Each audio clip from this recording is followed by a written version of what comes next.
Is Toyota and Honda reliability going downhill? Let's find out. Welcome to Auto V Fix, your guide to mastering the car buying and ownership experience. In 2022, Toyota rolled out a fully redesigned version of the Tundra pickup truck. It was a major update in nearly every way. Gone was the dependable old 5.7-liter V8, an engine that had proven itself over countless miles and many years. In its place, Toyota introduced a modern twin-turbocharged 3.5-liter V6. More power, better fuel economy, and new technology. On paper, it was a clear win, but sometimes new tech brings new issues. In 2024, Toyota issued a massive recall affecting over 100,000 Tundra models from 2022 and 2023. The issue? A manufacturing defect that left metal debris inside the engine during assembly. That debris, if not flushed out properly, could circulate through the engine and cause catastrophic damage, ultimately leading to total engine failure. Worse still, the problem wasn't confined just to the Tundra. A number of Lexus LX 600 models, which share the same engine, were also affected.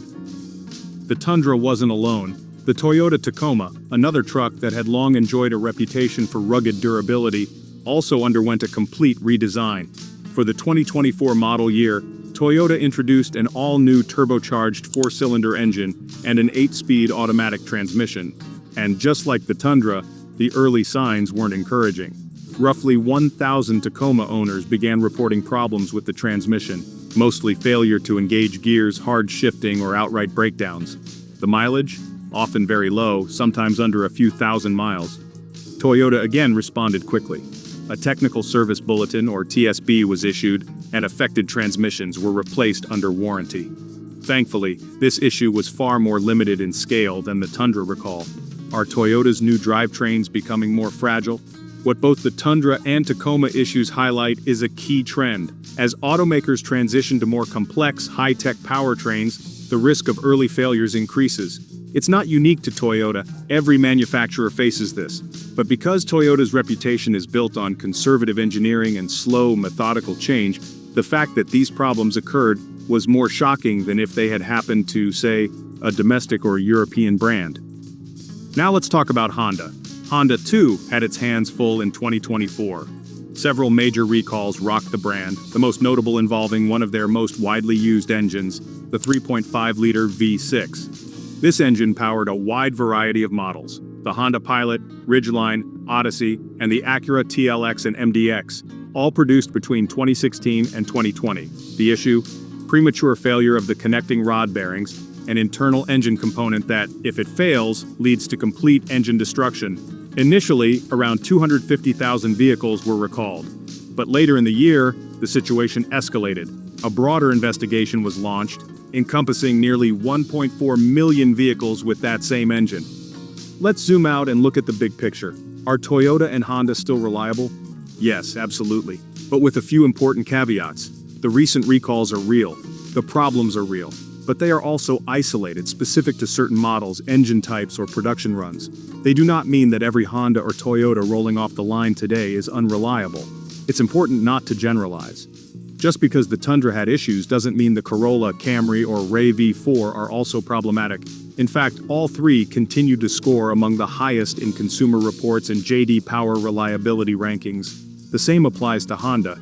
Most of the vehicles in their lineup continue to use proven drivetrains, especially their non-turbo 4-cylinder engines and hybrid systems, which remain remarkably dependable. Let's not forget, recalls are not new. Even these brands have had hiccups before. Toyota had oil consumption problems on its 2.4-liter engines in the late 2000s. Honda's automatic transmissions in the 1990s and early 2000s were infamous for premature failure.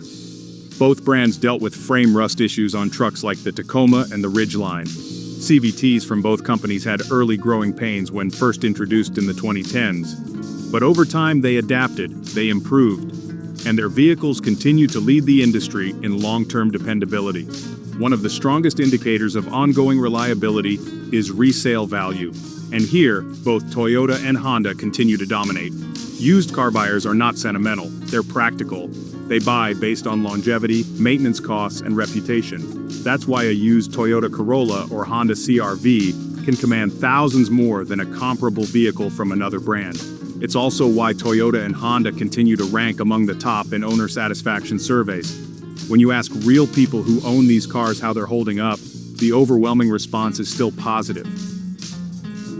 Yes, both automakers have faced challenges. Yes, new technology sometimes introduces problems.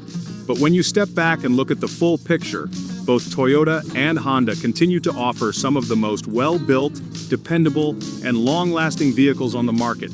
If you're considering a new car and want peace of mind, low maintenance costs, and strong resale value, these brands are still excellent choices.